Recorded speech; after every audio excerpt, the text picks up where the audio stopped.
नाशिकमधील शिबिराच्या उद्घाटनाला जयंत पाटील अनुपस्थित असल्याचं पाहायला मिळत आहे। जयंत पाटील अनुपस्थित असल्यामुळे पाटील यांच्या नाराजीच्या चर्चा सुरू झालेल्या आहेत। जयंत पाटील यांचं आज पक्षाच्या शिबिरामध्ये स्थानिक स्वराज्य संस्थांच्या निवडणुकीच्या तयारी संदर्भात संध्याकाळी 5:30 वाजता भाषण होतं आणि आजच्या कार्यक्रमाला जयंत पाटील उपस्थित राहणार का याकडे सुद्धा लक्ष लागलंय।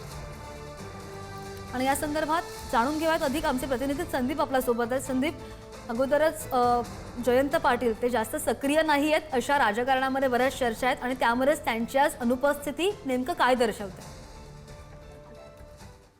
अगदी बरोबर आहे। खरं तर आजच्या शिबिराला जयंत पाटील उपस्थित राहणं अपेक्षित होतं, मात्र प्रदेशाध्यक्ष पदाचा त्यांनी राजीनामा दिल्यानंतर आपल्याला माहिती आहे की शशिकांत शिंदे यांच्याकडे प्रदेशाध्यक्ष पदाची जबाबदारी जी आहे ती देण्यात आली आहे आणि आज सकाळपासून राष्ट्रवादी काँग्रेसचे सगळे नेते हे नाशिकमध्ये आपल्याला पाहायला मिळत आहेत।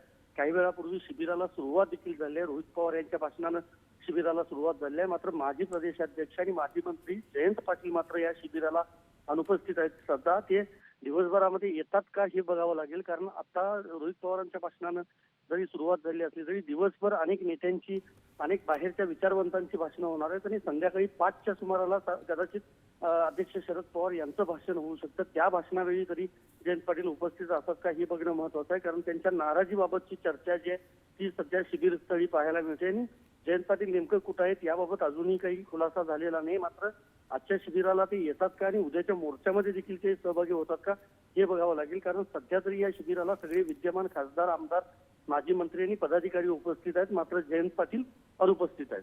श्रद्धा, अगदी आता आज संध्याकाळी 5:30 वाजता त्यांचं जे भाषण आहे आणि या शिबिराला ते उपस्थित राहतात का याचे अपडेट घेत राहू। संदीप, धन्यवाद दिलेल्या माहितीसाठी।